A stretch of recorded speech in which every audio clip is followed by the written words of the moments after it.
Everything that makes you feel strong and talented on the stage completely disappears when you go into the studio. You don't have that noise to prop you up. You just got your story, your talent, and hopefully a little bit of skill to help people feel something on the other side of this record. Today we're gonna be talking about the secret trap most singers are falling into. It's a pretty big one, and I see a lot of artists with real talent falling into it. I don't want that to be you. Let's get as many people out of this trap as possible. If you're not interpreting what your live performance and the reaction from the crowd actually means, then you are falling for that secret trap. If this is your first time here, my name is Adam. I'm an award-winning Billboard-charting music producer and songwriter, and I help artists make their best music that's in alignment with themselves and also resonates with others. But let's really talk about how that happens. Honestly, today's episode falls in line with that quite beautifully. Maybe you're doing a showcase or an open mic or a talent show, coast to coast, direct to exec. Yes, I know what you've been dealing with. You have your mic, you get on stage, you sing your heart out for these strangers, and what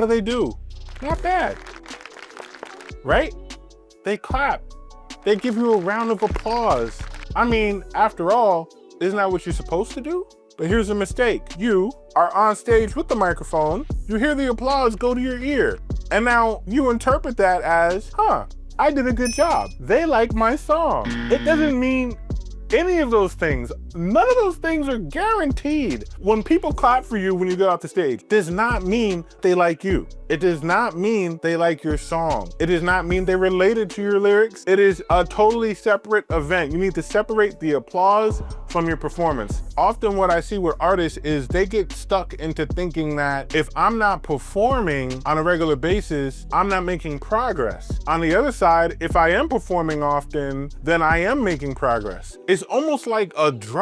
It's like a high. They get on stage, they perform the song, they feel like, yeah, I did an artist thing today. People clapped, they validated me, so now that means I'm really moving forward. Okay, none of that is true. Thinking that the round of applause is for you can really keep you stuck for years. And what can end up happening is you start chasing the crowd instead of making your best music. Okay, so let's talk about what applause actually means. So number one,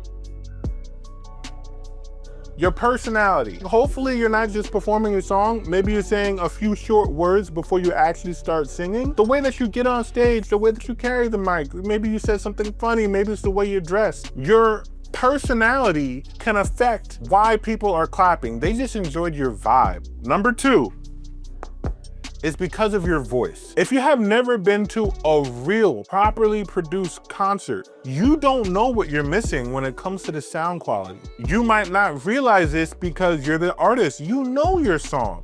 But to a complete stranger, they cannot hear the words you're singing, especially if you're holding the mic wrong. Totally different video, but I'm gonna tell you this, it doesn't matter if you hold the mic right. That doesn't mean the sound guy knows what he or she is doing. Although we can't hear the words, what we can hear is, are you in tune? Are you on time? Do you have good tone? If you are pleasing to the ear, you just earned yourself a clap. Reason number three, the room. The truth is, people came for the vibe. Maybe their friend already got off stage, they're just being polite and they're sticking around to show love to everybody else. You're performing for a bunch of strangers. If you did not show up on stage, nobody would even notice. So when you go up on stage and you take up that room, what they are clapping for is, yo, thank you for not ruining the vibe of the night. Maybe they're there on a date and you sang and it did not ruin their date. They just want to thank you. So when they come up to you after the end of the show, they shake your hand, they get your Insta. It doesn't always mean they loved the song you wrote, that they even remember the lyrics. What it can mean is one of these things. What's the fourth thing? They just like the drinks. I'm not so much of a drinker, but I know people who are, and I know how big of a deal that is. If you go to a place and the drinks are not watered down, or they got a good special going on, 2 for 1 or something like that, hey, I'll clap. I'll be clapping too, all right? So it's not always the singer. But what's the fifth and final reason why people might clap for you while you're on stage? The song. So you see how many steps you actually have to go through before people are applauding because of the song? It doesn't necessarily mean they co-sign what you're doing. So what does? Well, Does your song hold up in a vacuum? An environment where people have no pressure. Thanks to technology, we have a few environments like that. The number one environment is the internet. Radio is number two, the most trusted vacuums. If your song is not written and produced and sung in a way that can stand up on its own without those other distractions, then you don't really have a well-written song. The truth is, there's over 100,000 songs that come out every single day. 50% of them never surpass 1 play. 86% of them never surpass 1,000 plays. So I laugh, I call that the friends and family. Isn't there like a cell phone company that does like friends and family or something like that? Or you could say co-worker music. Because 86% of all songs are just show and tell. It's stuff for coffee houses and open mics and showcases. So only 14% of all music is even considered not show and tell music. And that top 14% is shared with Taylor Swift, Beyonce, Rihanna, Justin Bieber, The Kid Laroi. These songs have to hold up on their own in the vacuum. And if you can make them feel that emotion without being in the same room as them when they hear the song, to pressure them to clap for you, you have a song. Taylor Swift and Bruno Mars are the masters of this, by the way. Hate them or love them, they're so good at this. Listen, if you're just a singer, then who cares? But if you're an artist who has a story to tell, you know that you want to do more than just sing other people's songs, then we need to lock in and we need to look at things differently. Nothing necessarily wrong with your talent, your story, and your journey and what's brought you here, but there's something that's not connecting with the song. The problem is live rooms hide problems in the music because the energy is high. If you subtract the live room, what you're left with is a song that doesn't connect.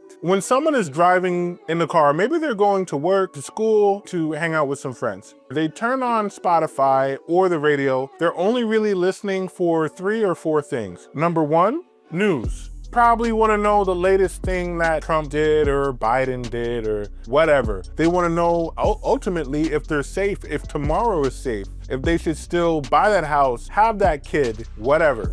Weather. They just want to know if the weather will affect the plan of what they're immediately traveling to, so that's pertinent information for them. Number 3, traffic. There's going to be a traffic jam that affects them. News, weather, traffic are the 3 things that they're really checking for. Maybe they heard bad news, maybe the weather sucks, maybe there's a traffic jam. What's the 4th thing that they want to engage with? They want to hear something that's going to make them feel safe from someone probably familiar. They want to feel understood. They want to feel seen. If you can break through all the noise 99% of people are dealing with on a daily basis, honestly, that's it. That's all you need.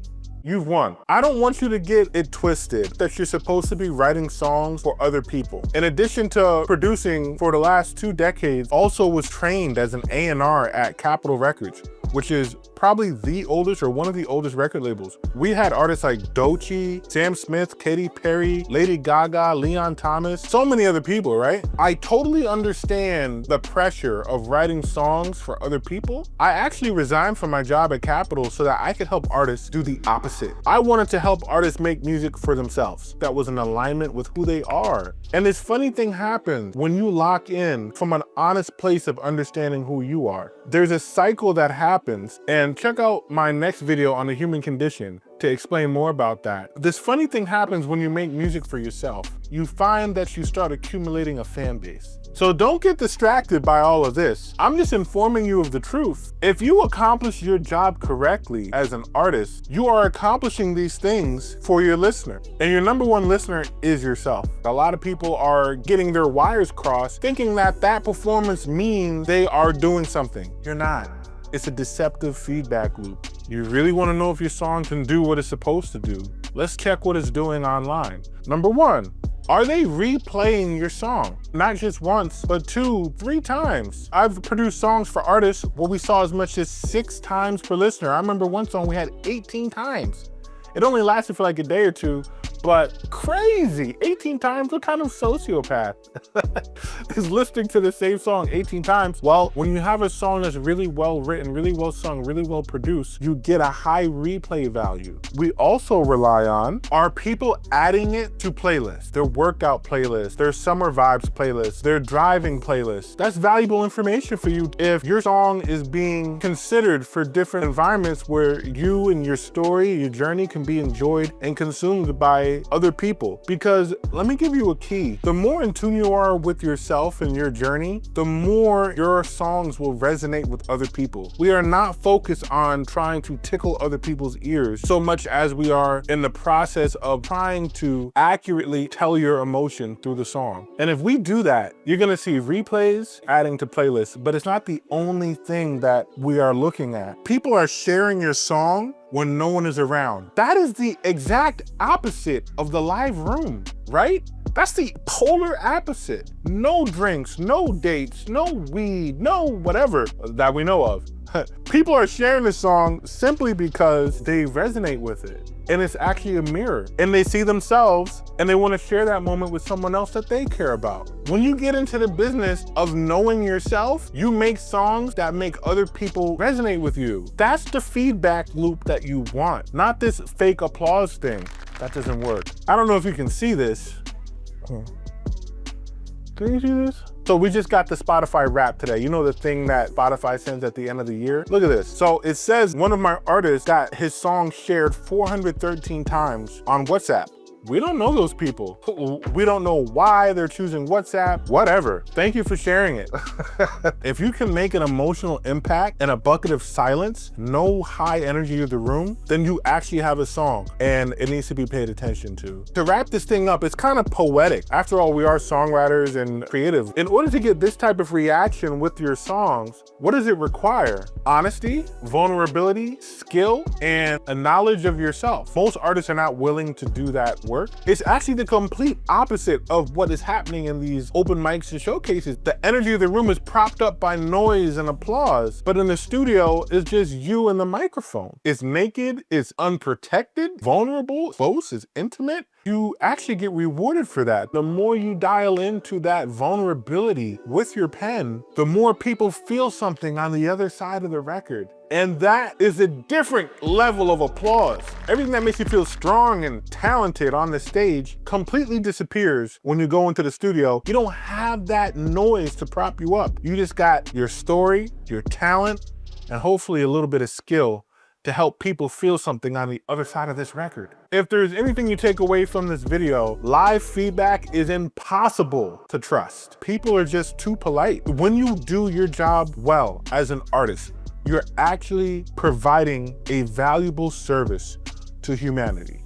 Don't let anybody tell you otherwise. So if you're a pop or R&B singer who wants your music to carry that same emotional impact, whether you're on stage, in the studio, in the car, whatever, this is what I help artists do. Click the link that's in the description below. Don't forget to like and subscribe. This is just the beginning. I have so much more that I want to share with you. And people have been telling me for a long time, Adam, we need to start a YouTube. Listen, I've been so busy. Okay, but other than that, man, I have been sitting here in the studio for hours. I need to go, so peace.